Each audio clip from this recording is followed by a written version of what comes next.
천지 창조는 믿음으로만 온전히 이해할 수 있고 납득할 수 있고 받아들일 수 있습니다. 그것은 천지 창조가 비과학적인 것이기 때문이 아니라 초과학적이기 때문에 그렇습니다. 우리의 가지고 있는 과학이라고 하는 것이 하나님의 창조 세계의 신비에 비하면 극히 조그마한 조각조차도 되지 않기 때문에 그것으로 하나님의 창조 세계의 신비를 다 이해한다는 것은 지극히 무리입니다.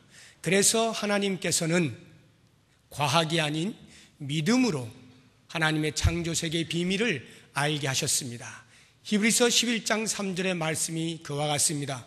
믿음으로 모든 세계가 하나님의 말씀으로 지어진 줄을 우리가 안다. 바로 이 믿음의 눈을 가지고 오늘도 여전히 계속해서 하나님께서 어떻게 인간을 창조하셨고 그 창조의 의미는 무엇인가 하는 부분에 대하여 말씀의 증언을 함께 살펴보도록 하겠습니다. 하나님께서는 아시는 것처럼 6일 동안 창조를 하셨습니다. 첫째 날에 빛이 있으라 하는 것으로부터 시작해서 6일째에 각종 들짐승들과 가축들을 종류대로 내시고 그 이후에 최후로 인간을 창조하셨습니다. 그래서 이 인간 창조를 창조의 면류관이라 창조의 클라이맥스라 이렇게 표현을 합니다. 그러나 그 표현은 인간이 다른 피조물에 비하여 좀 더 우월하기 때문에 우월과 열등의 관점에서의 하나님의 창조 세계의 면류관이라 말하는 것이 아니라 인간 창조에게만 발견되어지는 독특한 면이 있기 때문에 그러한 면에서 창조의 면류관, 창조의 클라이맥스라 이렇게 우리가 표현을 하는 것입니다. 그러면 인간 창조에서 우리가 보게 되어지는 독특성이라는 것이 무엇입니까? 가장 먼저 인간 창조에는 삼위 하나님의 협의 아래 창조가 진행된 것입니다.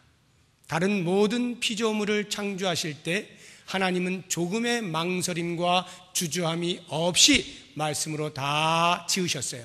그러나 인간을 창조하실 때에는 삼위 하나님께서 우리가 이렇게 인간을 짓자라고 테이블에 앉으셔서, 제가 표현하는 겁니다. 테이블에 앉으셔서 상의하시고 회의를 거쳐서 장고 끝에 그렇게 만들어낸 걸작품이 인간이기 때문에 그 인간 창조는 독특함이 있는 것입니다.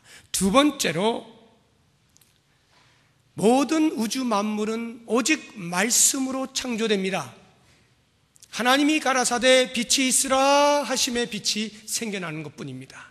하나님이 가라사대 일월성신이 있으라 하면 있게 되어지는 것뿐입니다. 그런데 오직 인간 창조에만은 하나님의 행동이 들어가 있습니다. 그것도 아주 정성스러운 행동입니다. 2장 7절의 말씀을 한번 보시기 바랍니다. 창세기 2장 7절 같이 한번 읽어보겠습니다. 여호와 하나님이 땅의 흙으로 사람을 지으시고 생기를 그 코에 불어넣으시니 사람이 생명이 된지라. 흙으로 사람을 빚으신 후에 그 코에 생기를 불어넣으시는 정성스러운 하나님의 행동이 있었다. 그 행동으로 인하여 창조되어진 존재가 인간인 것입니다. 세 번째로 인간 창조에는 다른 창조 기사와는 비교할 수 없는 긴 기사의 분량이 있습니다. 창세기 1장과 2장이 창조 기사로 되어 있는데 그 가운데 반 이상이 인간 창조를 위하여 할애가 되고 있습니다. 마지막 네 번째로 모든 생물들은 그 종류대로 내라 이렇게 말씀을 하고 있지만 오직 인간만큼은 하나님의 형상을 따라 하나님의 모양대로 지음을 받게 됩니다. 이것이 오늘 우리가 보고자 하는 핵심이에요. 하나님의 형상. 오늘 주보를 보시면 이마고 데이라고 이렇게 주제가 설정이 되어 있는 것을 보실 것입니다. 라틴어로 이미지 오브 갓, 하나님의 형상이라고 하는 뜻입니다. 이 이마고 데이가 신학적으로 얼마나 중요한 용어인지 모릅니다. 그러나 그것은 반드시 학문적으로서만이 아니라 우리의 신앙함에 있어서 이 개념을 정확하게 이해할 때 우리의 신앙생활하는 것이 전혀 달라지게 됩니다. 그런 면에서 오늘 이 이마고 데이, 하나님의 형상, 이것이 무엇을 의미하는지 같이 한번 생각을 해보도록 하겠습니다. 26절을 보시게 되면 형상이라는 단어와 모양이라는 단어가 함께 나옵니다. 우리가 우리의 형상을 따라 우리의 모양대로 이렇게 표현하고 있죠. 그래서 이 두 단어는 다른 단어입니다. 히브리어로 다른 단어예요. 그래서 어떤 사람들은 이것은 형상이란 하나님의 외적인 모양을 말하는 것이고 모양이란 하나님의 내적인 것을 의미하는 것이다, 이렇게 설명을 하는 분들이 계십니다. 틀렸다라고 말을 할 수는 없습니다만 보편적으로 대부분의 학자들이 인정하고 있는 것은 이 두 단어는 다르지만 강조하는 것이 같다라고 보는 것입니다. 그래서 다른 두 개의 단어를 반복하여 사용함으로 강조하는 것, 하나님의 형상을 강조한다, 이렇게 보는 것이 이제 보편적인 해석입니다. 우리 총신대학교의 신학대학원의 조직신학교수인 최홍석 교수께서는 이 후자의 부분을 같이 지지를 하면서도 조금 더 덧붙여서 말씀해 놓은 것이 있습니다. 좀 의미가 있다 싶어서 소개를 하고 싶은데요. 하나님의 형상이라 말을 할 때는 말 그대로 형태를 의미하는 거예요. 하나님의 형태. 그런데 모양이라고 하는 것은 비슷하다라는 뜻을 가지고 있습니다. 그래서 이 두 개를 합하여서 하나님의 형상을 강조하는 것이지만 좀 더 접근을 해본다면 원형이 되시는 하나님의 모양을 닮은 것, 이것을 가리켜서 하나님의 형상이라 이렇게 표현해요. 원형이신 하나님을 가장 비슷하게 닮은 존재, 하나님의 형상인 것입니다. 그래서 시편 8편에도 보게 되면 그 시인의 고백을 통하여 인간의 존재의 가치를 이야기하고 있는데 4절과 5절에서 사람이 무엇이기에 주께서 그를 생각하시며 인자가 무엇이기에 주께서 그를 돌보시나이까. 그를 하나님보다 조금 못하게 하시고 영화와 존귀로 관을 씌우셨나이다, 이렇게 고백을 하고 있어요. 하나님보다 조금 못한 존재, 그 조금 못한 존재라는 것이 어느 정도일까요?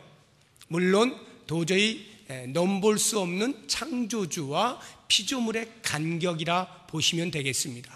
그럼에도 불구하고 하나님의 형상으로 지음받은 인간이기에 하나님을 가장 닮았다라고 하는 거예요. 그러면 과연 어떤 면에서 하나님을 닮았는가 하는 것이 또 궁금하지 않습니까? 한 몇 가지를 볼 수가 있는데 가장 먼저 우리가 손쉽게 이해를 할 수 있는 부분은 하나님의 성품을 닮았다, 즉 인격적이다라고 하는 거예요. 하나님께서 인격적이신 분인 것처럼 우리 인간도 인격적이다라고 하는 부분에서, 그런 성품적 차원에서의 닮음입니다. 하나님께는 여러 가지 속성들이 있어요. 속성이라고 하는 것은 하나님을 대변하는 여러 성품들을 말하는 것입니다. 예를 들어서 모르시는 것이 없으시다, 전지하심; 못하시는 것이 없으시다, 전능하심; 아니 계신 것이 없으시다, 무소부재. 이러한 하나님의 성품들, 또는 하나님은 사랑이시다, 하나님은 거룩하시다, 하나님은 공의로우시다, 이런 것들이 전부 하나님의 속성입니다. 그 가운데에서 우리 인간들이 그 하나님의 속성 중에 일부는 닮아 있어요. 그런데 일부는 범접할 수 없는 게 있어요. 그래서 학문적으로는 그렇게 접근할 수 없는 속성을 가리켜 비공유적 속성이라 이렇게 말을 해요. 예를 들어 전지전능하심, 무소부재하심, 불변하심, 이런 것들은 인간이 도저히 흉내낼 수 없는 하나님만의 고유의 속성이에요. 그래서 비공유적 속성이라 이렇게 말을 하고요.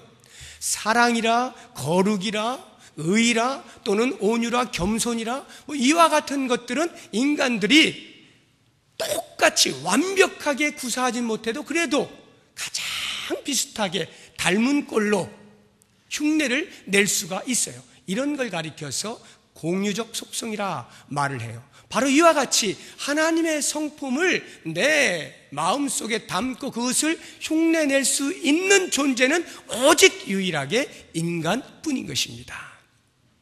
그 다음에 두 번째로 어떤 면에서 닮았는가? 존재 양식의 차원에서의 닮음입니다. 우리 하나님은 성부, 성자, 성령 삼위 하나님으로 존재하십니다. 각 위는 서로 상호 의존적이고 사랑이라고 하는 큰 틀로 묶여진 한 분이십니다. 한마디로 이야기하면 공동체적인 존재 양식을 가지고 계시는 분이에요. 그런 것처럼 우리 인간들도 반드시 공동체적으로 존재하도록 되어 있어요. 그래서 우리가 27절을 보시게 되면 하나님께서 당신의 형상을 대로 사람을 창조하시되 남자와 여자를 창조하시고 이렇게 나오죠. 그리고 창조 기사는 2장에 보면 좀 더 자세하게 나와 있습니다. 공동체적으로 지음받은 존재. 그래서 우리 인간들은 하나님의 형상대로 지음받았기 때문에 홀로 존재하지 못합니다. 나 혼자 신앙생활을 하겠다? 안 돼요. 반드시 공동체로 존재하는 것이고요. 그 공동체는 하나님의 존재 양식을 따라서 사랑으로 묶여진 하나의 통일성을 가지고 사는 것입니다. 그래서 예수님께서 이제 곧 십자가에 달려 죽으시고 부활하셔서 제자들을 떠나 승천하시게 될 자신의 운명을 아시고 하나님 앞에 제자들을 의탁하는 기도를 드리실 때 요한복음 17장이 전체가 예수님의 기도로 기록이 되어 있는데 그 가운데 11절을 보시면 예수님이 이렇게 하나님께 간구합니다. 나는 세상에 더 있지 아니하오나 그들은 세상에 있사옵고 나는 아버지께로 가옵나니 거룩하신 아버지요 내게 주신 아버지의 이름으로 그들을 보존하사 우리와 같이 그들도 하나가 되게 하옵소서. 우리와 같이 성부, 성자, 성령 우리와 같이 저들도 인간들도 하나가 되게 해 주십시오. 이것이 예수님께서 그 제자들을 위하여 기도하신 내용이에요. 이처럼 우리는 하나님의 형상대로 지음을 받았기 때문에 그 공동체적인 존재의 양식을 갖고 살게 되는 것입니다. 마지막 세 번째로 본문에서 가장 강력하게 지지를 받는 것인데요. 어떤 차원에서의 닮음이냐? 만물을 다스리는 차원에서의 닮음입니다. 하나님께서는 온 우주 만물을 만드시고 뒷전으로 물러서신 것이 아니라 그 우주 만물을 친히 다스리셔요. 통치하십니다. 그런데 그 다스리심을 위하여서 하나님께서 대리 통치자를 세우시는데 그것이 바로 사람을 만드실 때 하나님의 형상으로 만드신 이유가 됩니다. 하나님의 통치를 대신하여 맡을 그 존재는 하나님이 다스리는 수준으로 다스릴 수 있어야 하지 않겠어요? 그래서 인간은 하나님의 형상대로 지음을 받게 되는 것입니다. 자, 이와 같은 하나님과의 그 닮음의 모습으로 창조되어진 인간이라고 할 때에 인간에 대한 존귀함, 인간의 존엄성에 대하여 다시 생각이 들지 않습니까? 진화론에서 이야기하는 것처럼 여러 수없이 많은 종들 가운데 우수한 종이 빨리 진화를 일으켜서 나타난 것이 인간이다. 라고 말하는 것처럼 허망한 이야기가 어디 있어요? 우리 인간은 그렇게 상대적 가치를 갖는 사람들이 아니에요. 하나님이 우리 인간을 만드실 때에는 다른 모든 우주 만물과는 도저히 비교할 수 없는 독특한 하나님의 형상으로 지으셨는데, 그런 의미에서 인간의 창조는 절대 가치를 갖는 거예요. 진화론의 우수한 종이 발달해서 나타난 존재가 아닌 것입니다. 하나님의 형상을 따라 지음받은 위대한 존재가 나예요. 우리 인간입니다. 이런 면에서 볼 때 제가 몇 가지를 우리의 삶 가운데에서 좀 적용하여 생각을 해보고 싶어요. 가장 먼저 살인에 대해서 한번 얘기를 해보죠. 살인, 사람을 죽인다. 이런 부분에 대해서는 우리 사회법도 이미 중죄로 다스리고 있기 때문에 큰 문제가 되고 있지는 않습니다만, 성경을 보시게 되면 구약에 피를 흘린 자는 반드시 그 피값을 그에게 돌리게 되어 있어요. 왜 그렇게 했을까요? 하나님의 형상으로 지음받은 그 존엄성을 능멸했기 때문입니다. 하나님의 형상으로 지음받은 인간을 죽이는 것은 마치 하나님을 없다 하는 것과 하나님을 무시하는 것과 하나님을 죽이는 것과 다를 바가 없기 때문에 하나님께서는 그와 같은 살인을 범한 죄에 대하여 반드시 그 핏값을 그에게 돌리시는 거예요. 그런 면에서 한번 이 사형제도를 한번 생각해 보세요. 오늘날 사형제도에 대해서 우리나라에도 지금 찬반 양론이 아주 불을 튀기듯 많지 않습니까? 여러분들은 어느 편에 서 계십니까? 지금 이 시간에 그거를 논해서 편을 가르려고 하는 것은 아니에요. 오해하지 마시고, 혹시 제가 제 의견을 피력을 하더라도 저의 의견이니까 너무 개의치 마시고, 반대 의견을 가지고 계신 분들 그냥 한번 참고로 들어보십시오. 이 부분에 대해서는. 이 사형제도라고 하는 것이 반대하는 사람의 가장 큰, 기독교인으로서 왜 사형제도를 반대하느냐라고 할 때 바로 이 부분이거든요. 하나님의 형상대로 지음받은 존재를 어떻게 우리 인간이 심판할 수 있느냐라고 하는 부분입니다. 대단히 일리가 있는 말씀이에요. 매우 조심해야죠. 쉽게 판단해서 죽일 수 있는 것 아닙니다. 생명은 고귀한 거예요. 하나님의 형상대로 지음받은 거예요. 그렇기 때문에 대단히 신중해야 돼요. 그럼에도 불구하고 성경은 분명히 그 핏값을 그에게 돌리고 있는데, 그 이유가 뭐냐? 딱 한 가지입니다. 일벌 100개의 개념이에요. 일벌 100개. 그 한 사람에게 벌을 내림으로써 하나님의 형상으로 지음받은 인간이 얼마만큼 존엄한가라고 하는 것을 만천하에 알리는 거예요. 다시는 그런 일이 일어나지 않도록 일벌 100개적인 의미에서 사형제도를 내리는 것입니다. 그러니까 그러한 사형을 통하여서 우리들은 타산지석으로 삼는 거예요. 야, 저렇게 살면 안 되는 거구나. 하나님의 형상을 망가뜨렸더니 하나님이 저렇게 벌을 내리시는구나 하는 것을 깊이 자각하면서 이 살인이라고 하는 것이 얼마나 무서운 것이냐라고 하는 것을 깊이 자각하여 다시는 그와 같은 범죄를 일으켜서는 안 되는 거예요. 그 당사자를 한번 생각해 보십시오. 살인을 저질러서 죽게 되어진, 사형제도에 의하여서 죽게 되어진 사람, 그 당사자를 한번 생각해 보세요. 또 우리 가운데 그 사형제도를 반대하는 사람의 마음이 뭐냐면, 그 사람이 비록 한 번 살인을 했다 할지라도 뉘우치면 어떻게 될 것이냐, 돌아서면 어떻게 될 것이냐, 기회를 줘야 되는 것 아니냐. 2번, 3번도 성경에 보니까 70번씩 7번이라도 용서하라고 했는데 용서해 주어야 하는 것 아니냐, 기회를 주어야 하는 것 아니냐라고 말을 하거든요.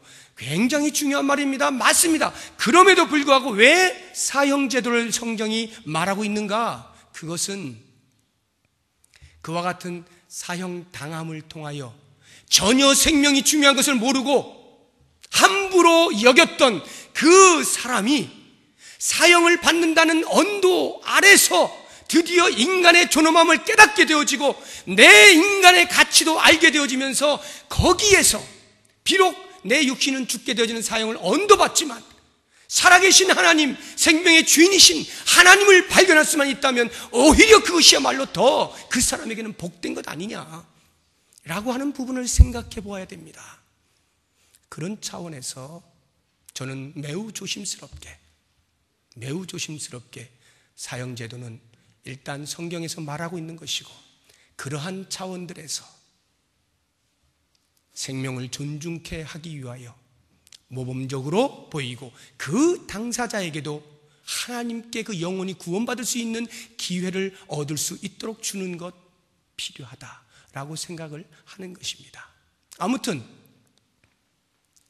이 하나님의 형상으로 지음받았다라고 하는 것이 그렇게 사형제도가 있어야 할 만큼 중요한 것임을 우리가 깊이 알아야 되는 거예요. 그런 면에서 이제 여러분 가운데 많은 분들이 고민을 하고 저에게 질문을 하고 하는 부분이 있는데, 자살 부분입니다. 실제로 우리나라에서도 수없이 일어나고 전 세계적으로도 계속 일어나고 있는 게 자살이에요.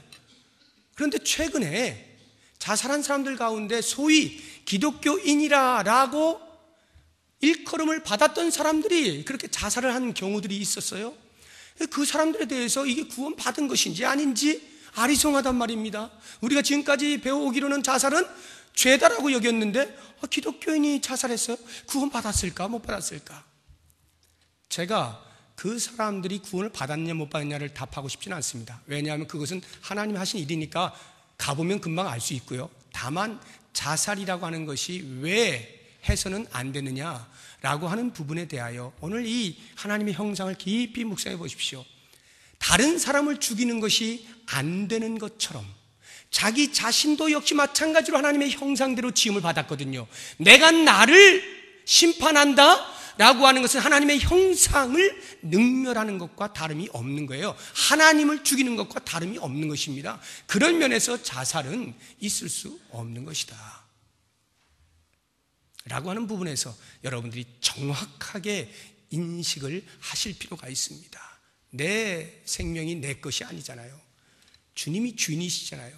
그 주인의 허락 없이 내가 나 스스로를 결정짓고 판단해서 행동을 옮기는 것 옳지 않은 것이죠.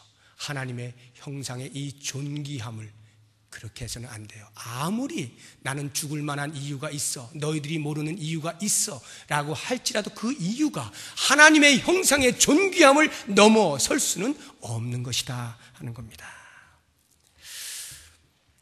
한 가지 더 우리가 좀 적용을 해봤으면 좋겠는 것이 있어요.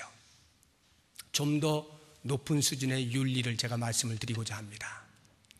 예수님께서 가르쳐 주신 겁니다.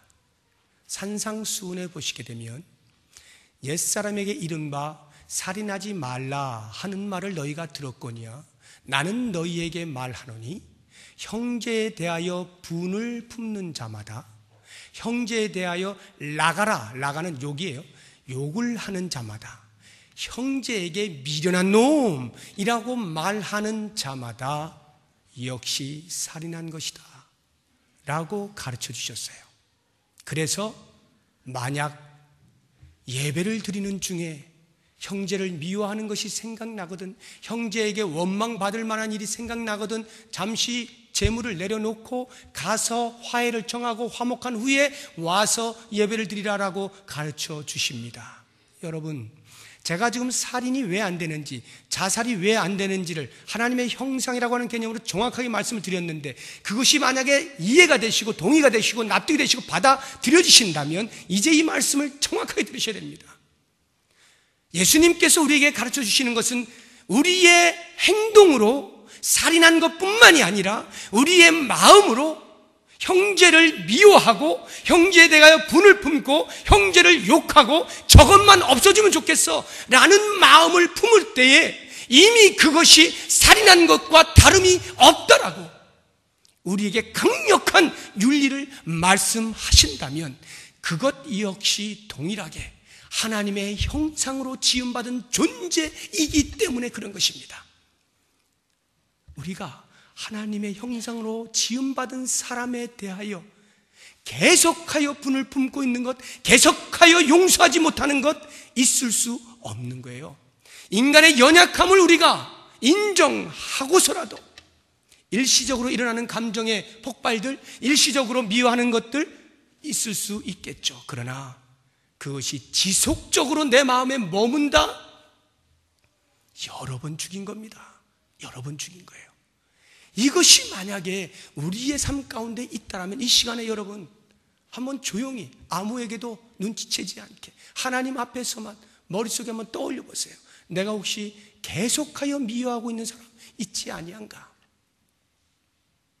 그리고 그 사람이 하나님의 형상으로 지음받은 존재임을 묵상해 보십시오.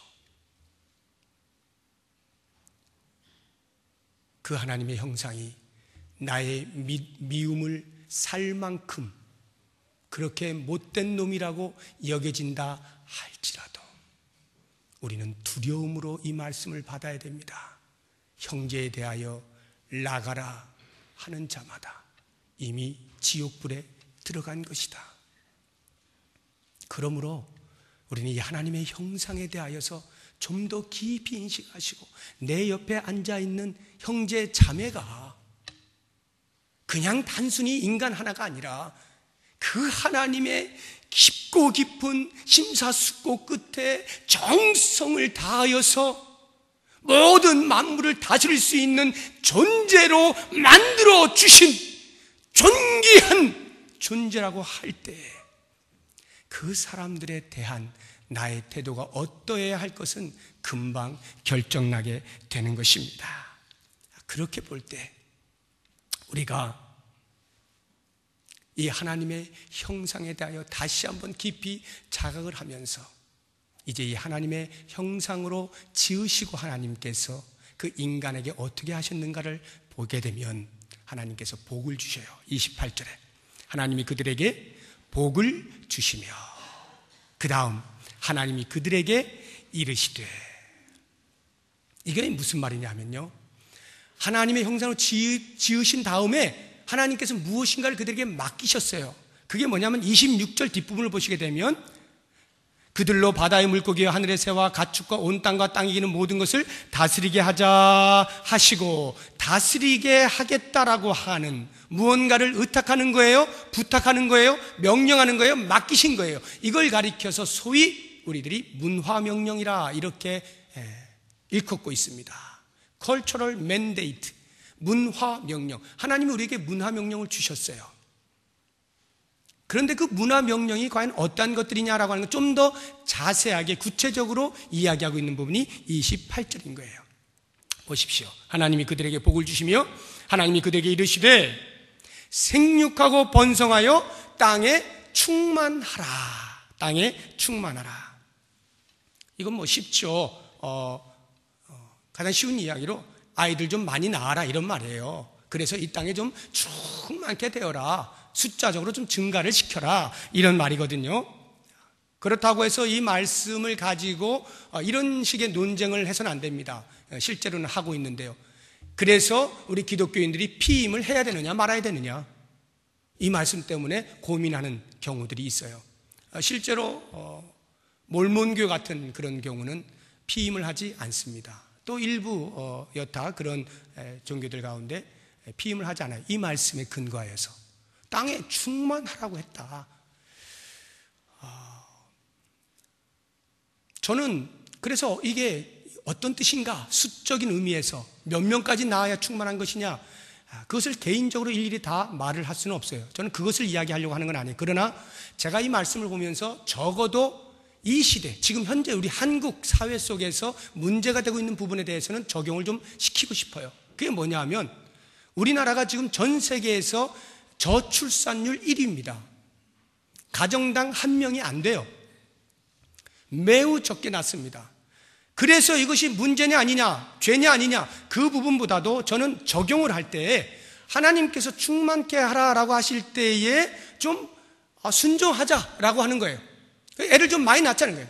우리 여기 젊은 분들, 저 유아실에 계신 분들 많이 좀 낳으세요.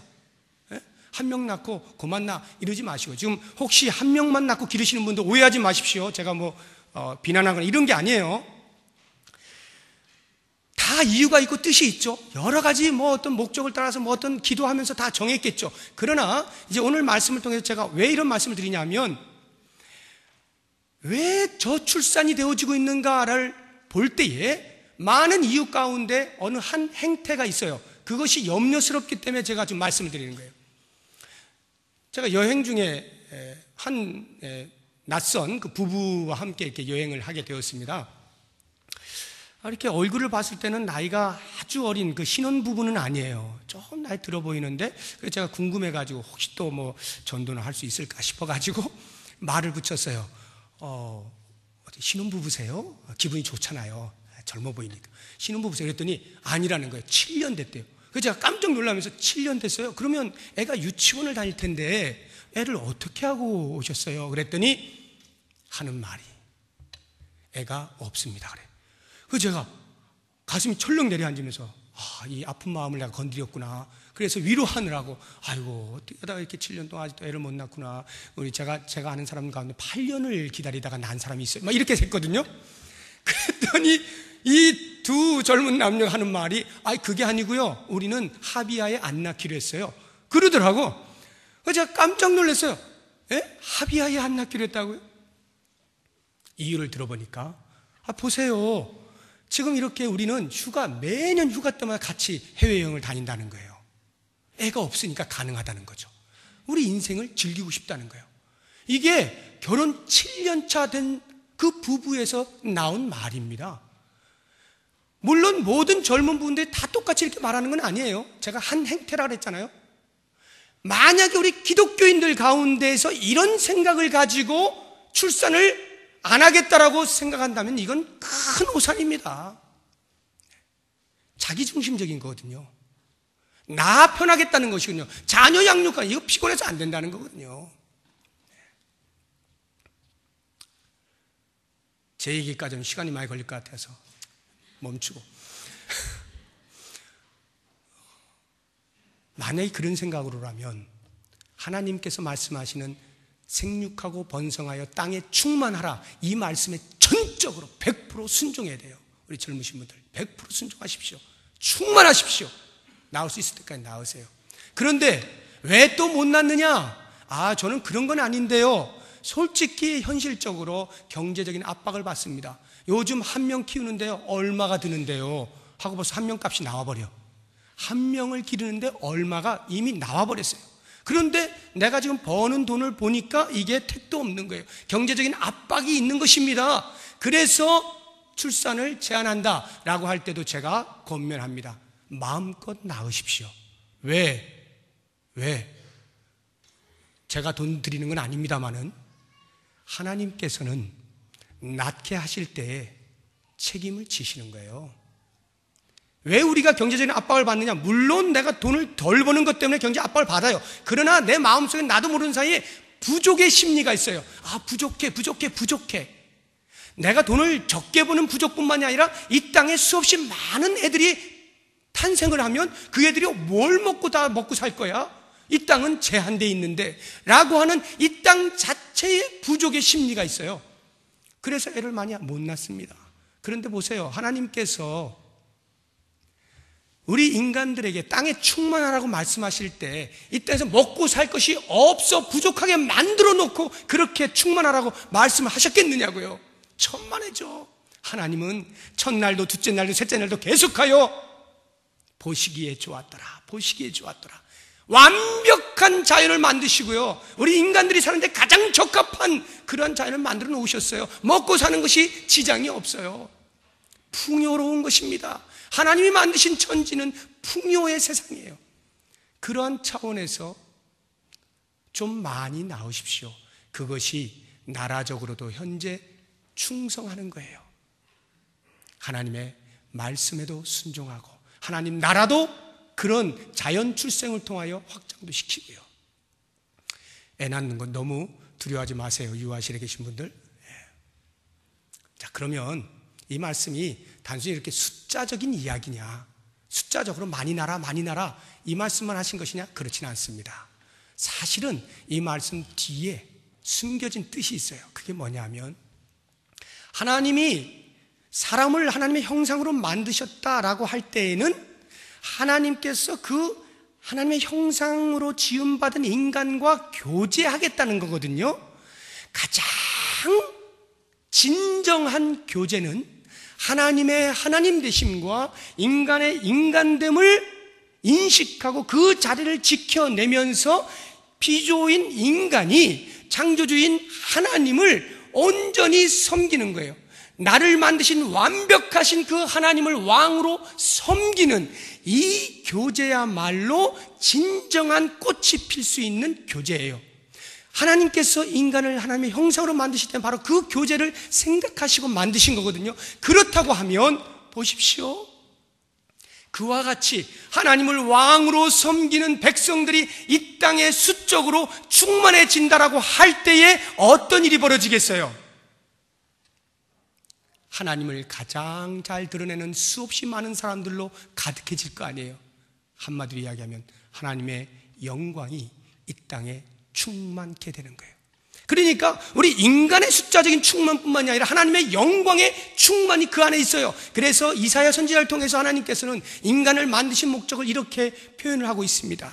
이사야서 43장 7절에 내 이름으로 불려지는 모든 자 곧 내가 내 영광을 위하여 창조한 자를 오게 하라. 내가 내 영광을 위하여 창조한 자를 오게 하라. 그를 내가 지었고 그를 내가 만들었느니라. 43장 21절에도 말씀합니다. 이 백성은 내가 나를 위하여 지었나니 나를 찬송하게 하려 함이라. 하나님을 찬송하는 것, 하나님을 왕되게 하는 것, 하나님께 영광을 돌리는 그와 같은 인간들로 가득한 이 땅에 하나님의 영광이 얼마나 넘쳐나겠어요? 얼마나 충만하겠어요? 그 충만을 하나님은 기대하고 계시는 것입니다. 그렇게 볼 때 하나님과의 진정한 교제 속에서 나타나는 하나님의 영광이 이 땅에 충만해지는 것을 우리는 꿈꿀 수 있어야 돼요. 그래서 하나님의 나라를 확장한다라고 할 때 우리가 전도를 하지 않습니까? 그것은 단순히 수적 증가를 의미하는 게 아닙니다. 그렇게만 이해하시면 큰일 나는 거예요. 단순한 수적인 증가가 아니라 그 들어온 사람들이 하나님의 영광을 반영해냄으로써 이 땅에 하나님의 나라가 확장되었다라고 할 때는 그 하나님의 나라가 영광으로 가득 차는 그 모습이 그려질 때에 전도의 목적이 있는 거예요. 그래서 우리는 단순히 복음 전하고 교회 나오세요, 교회 나오세요, 많은 사람을 채우는 것으로 기뻐하고 즐거워하는 것이 아니라 그 한 사람 한 사람이 하나님의 영광을 대변할 수 있는 신앙의 성숙에 이를 때까지 계속하여 교육을 시키는 거예요. 하나님의 영광을 반영해낼 수 있는 사람으로 충만한 곳, 거기가 바로 하나님의 나라가 돼야 하는 것입니다. 두 번째로 땅을 정복하라 이렇게 부탁하지 않습니까? 땅을 정복하라. 그런데 이 말처럼 오해가 되는 것이 없어요.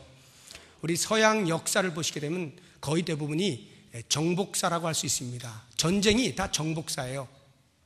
가서 정복을 하는 것입니다. 그래서 우리가 잘 알고 있듯이 십자군 전쟁이 일어나지 않습니까? 하나님의 이름으로 나아가는 거죠. 그런데 이와 같은 개념들이 다 어디서 나왔느냐? 성경에서 나온 거예요. 여호수아를 보게 되면요, 여호수아서 1장에 모세가 죽고 난 다음에 두려움에 떨고 있는 여호수아에게 하나님께서 나타나셔서 말씀하십니다. 두려워하지 마, 걱정하지 마, 내가 너와 함께 할 거야. 언제나 너와 함께 할 것이니까 너는 놀라지 말라. 그리고 너희는 모든 백성으로 가나안 땅에 들어가서 너희가 발로 밟는 땅 전부 다 내가 너희에게 주었다. 이렇게 말씀을 하시면서 발로 밟으라래요.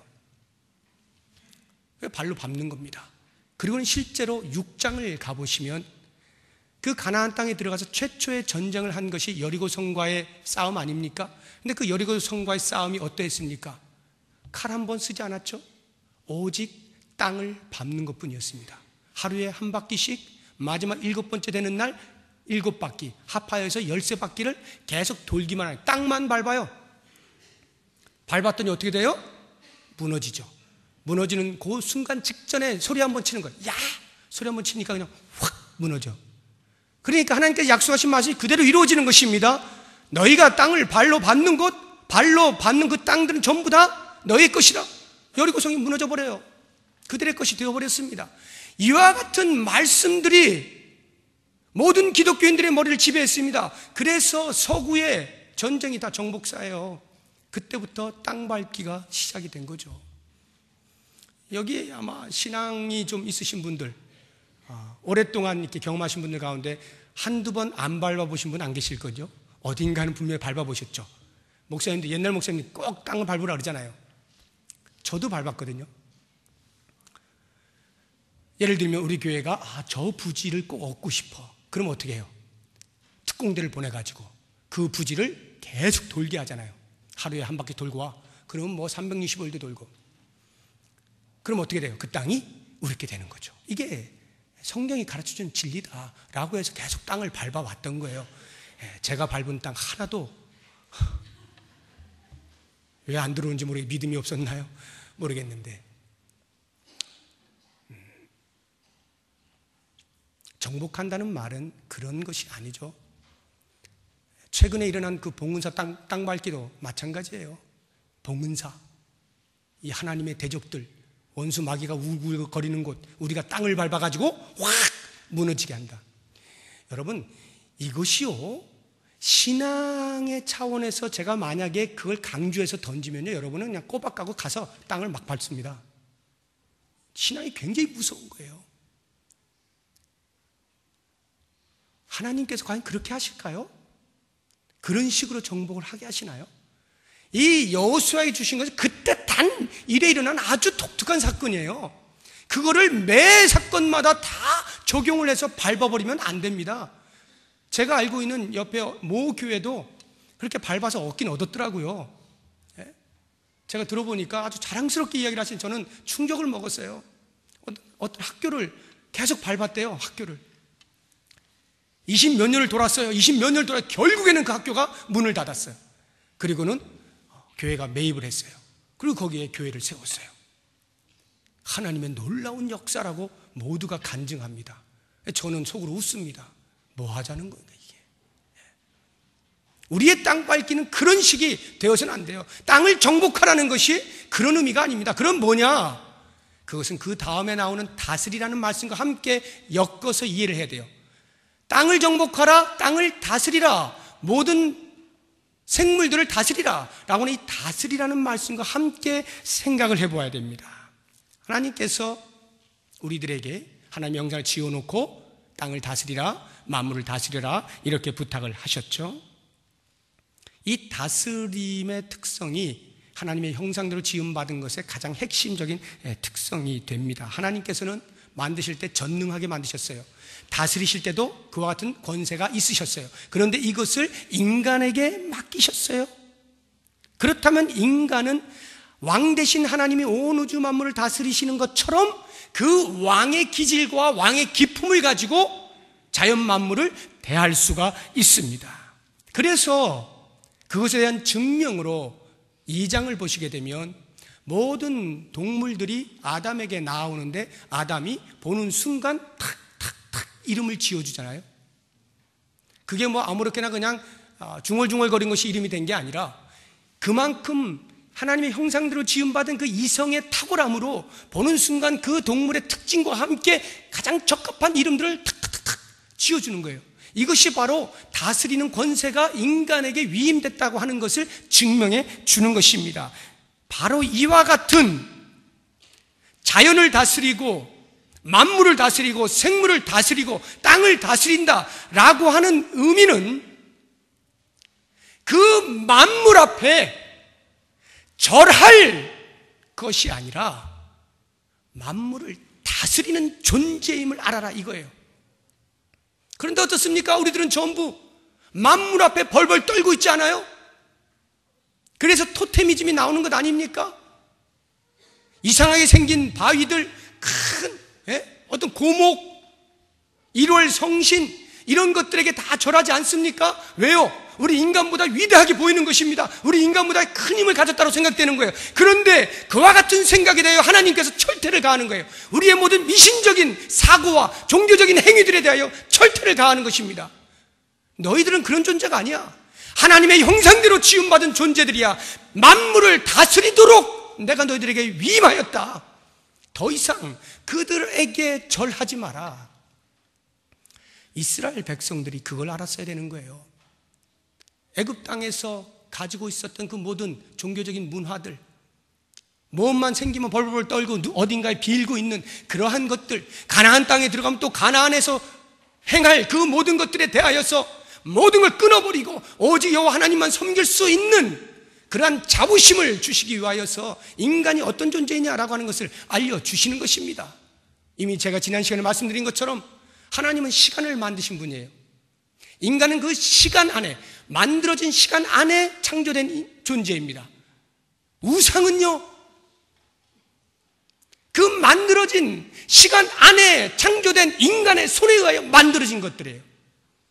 뿐만 아니라 만물이라고 하는 것도 인간하고는 도저히 비교할 수 없는, 인간의 이 독특함으로 지어진 그 밑에서 다스림을 받아야 하는 존재로 지음받은 거예요. 그러한 만물들에 대하여 어찌 다스릴 우리가 섬길 수 있고 절을 할 수 있고 빌 수가 있습니까? 그런 부분에서 이 정복하라 다스리라는 것은 오직 하나님만을 섬겨야 한다는 것과 인간이 어디까지를 책임지며 살아야 할 것이냐라고 하는 부분에 대하여 이야기를 해주고 있는 것입니다. 구약을 보시게 되면 하나님께서 노하시는 건 전부 다 형상을 만들어 놓고 이게 하나님이야 라고 하는 부분에 대하여 노하셔요. 그러니까 하나님은 형상이라는 소리만 들으면 노이로제가 걸리시는 분이에요. 그런데 그 하나님께서 그렇게 싫어하는 형상을, 인간을 만드실 때는 당신의 형상을 조차 만드실 만큼 온 우주 만물을 다스리는 권세 있는 존재로 인간을 세우셨단 말입니다. 그런데 왜 그 하나님의 형상대로 지음받은 우리가 엉뚱한 형상들을 만들어 놓고 하나님이라 섬기고 있느냐는 거죠. 이 부분에 대하여 우리는 과감하게 철퇴를 가야 돼요. 물론 우리가 하나님을 섬기는 여러분 가운데에는 이미 이런 부분에 대해서 자유하시리라 생각합니다만, 혹이라도 아직도 마음에 약함이 있으신 분들은 정확히 이해하십시오. 나는 하나님의 형상대로 지음받은 존재다. 온 만물을 다스릴 권세가 나에게 있다. 그러니까 만약에 어떤 문제가 생기면 내가 자연 앞에 가서 비는 게 아니라 자연이 내 앞에 와서 빌어야죠. 제발 주인님, 저 좀 잘 어떻게 해주세요. 이렇게 되는 것이 정상이, 그와 같은 권세가 우리에게 있는 거예요. 그렇다고 해서 제가 이렇게 열변을 토하니까 거기에 힘입어서 또 엉뚱한 짓을 하는 사람들이 있어요. 그렇지, 우리 인간들이 만물을 다스리는 것이지 라고 생각하고는 이제부터 마음대로 자연을 훼손하는 사람들이 있어요. 개발의 명목으로, 인간의 편리함을 위하여 개발한다는 명목으로 자연을 마음대로 훼손하는 경우가 있는데, 이것은 그 다스림의 개념을 전혀 이해하지 못하고 있는 것입니다. 하나님께서 자연을 다스리라고 할 때는요, 네 맘대로 해, 이 뜻이 아니라 그 자연이 어떻게 지음을 받았어요? 자연이 만들어진 그 자체로 하나님의 영광이 드러나 있지 않습니까? 하나님의 솜씨가 드러나 있잖아요. 그렇다고 하면 이 자연을 다스린다는 말은 잘 보호하고 관리하고 돌보아서 그 자연이 원래 가지고 있던 목적이 가장 잘 드러날 수 있도록 하는 것, 이것이 다스림이에요. 그런 면에서 인간은 자연을 다스릴 때 가장 조화롭게, 하나님의 영광이 훼손되지 아니하게, 그 자연을 통해 누가 봐도 하나님의 영광을 목도할 수 있게 그렇게 자연을 관리하는 것이 다스리는 자의 책임인 거예요. 그런 면에서 예수님께서 우리에게 남기신 교훈이 이런 것 아닙니까? 고린도서 4장 4절을 보면 예수님을 가리켜서 예수 그리스도는 하나님의 형상이라 이렇게 표현을 해놓는데요, 하나님의 형상 가운데 가장 완벽한 분은 예수 그리스도예요. 우리는 닮았죠, 비슷하죠. 그러나 예수 그리스도는 그분이시죠. 가장 완벽한 하나님의 형상이에요. 그 가장 완벽한 하나님의 형상을 가지신 예수님께서 우리에게 다스림을 어떻게 가르쳐 주셨느냐, 마가복음 10장을 보시게 되면 제자들이 야고보와 요한이 주님, 주의 나라에서 저는 오른쪽에 저는 왼쪽에 좀 세워주십시오 하니까 그 소리 듣고 다른 제자들이 화가 이렇게 났습니다. 지네들만 하고 서로 높아지려고 다투고 있을 때 예수님께서 가르쳐 주시는 거예요. 얘들아, 세상의 임금은 세상의 집권자들은 임의로 자기 마음대로 백성을 다스릴 수 있을런지 몰라도 너희들은 그렇지 아니하니 너희가 으뜸이 되길 원하느냐? 너희가 첫째가 되길 원하느냐? 그들을 섬겨라. 그들의 종이 되어라. 이렇게 가르쳐 주셔요. 그러니까 다스림의 근본 자세는 어떤 면에서는 종의 자세입니다. 섬김의 자세예요. 그러나 이 섬김이라고 하는 것은 아까 제가 이야기한 비는 섬김이 아니라 관리하고 보호하고 돌보고 지키는 이런 차원에서의 섬김인 것입니다. 이것이 하나님께서 우리를 당신의 형상대로 지으시고 우리에게 맡기신 문화 명령인 거예요. 이제 말씀을 정리해 보도록 하겠습니다. 우리는 하나님의 형상대로 지음을 받은 존재입니다. 하나님의 형상이란 하나님의 성품을 좇아 인격적으로 지음을 받았다는 것이고 하나님의 존재 양식을 따라 공동체적으로 사랑으로 하나 되어지는 삶의 양식으로 지음받았다는 뜻이고, 하나님의 형상으로 지음받았다는 것은 하나님께서 온 우주 만물의 왕으로 다스리시는 것처럼 우리가 대리 통치자로서 자연을 다스리는 존재로 지음받았다는 뜻입니다. 그렇게 볼 때에 이 하나님의 형상대로 지음받은 인간의 존귀함이 다시 한번 우리의 인식 가운데 정확하게 박혀서 내 옆에 있는 사람, 내가 만나는 한 사람, 내가 혹시 거리끼는 누군가가 하나님의 형상으로 지음받았다는 사실을 기억하면서 그 미움을 빨리 털어내고 하나님을 배웁듯 하나님께 대하듯 그렇게 그 형제를 그 자매를 대할 수 있기를 바라고, 이제 하나님께서 그 형상대로 지음받은 우리들에게 맡기신 위대한 문화 명령, 생육하고 번성하여 땅에 충만하라, 땅을 정복하라, 다스리라, 이 말씀을 좇아서 이 땅에서 하나님의 영광이 가득 넘치는 하나님의 나라를 이루어 가는 데에 쓰임받을 수 있는 우리 모두가 될 수 있기를 주의 이름으로 축복합니다. 기도하겠습니다. 하나님 아버지, 오직 하나님의 영광입니다. 하나님의 영광이 가득한 나라를 꿈꿉니다. 우리의 말을 통하여, 우리의 행동을 통하여, 우리의 태도를 통하여 하나님의 영광이 밝히 드러나 이 땅에 충만케 되어지는 귀한 하나님의 나라를 이루어가기 원합니다. 부족하고 연약하지만 여전히 하나님의 형상대로 지음받은 이 존귀함을 잊지 말게 하시고 자부심을 가지고 하나님의 뜻을 이루어 드릴 수 있는 귀한 삶 살게 하여 주시옵소서. 예수 그리스도의 이름으로 기도드립니다. 아멘.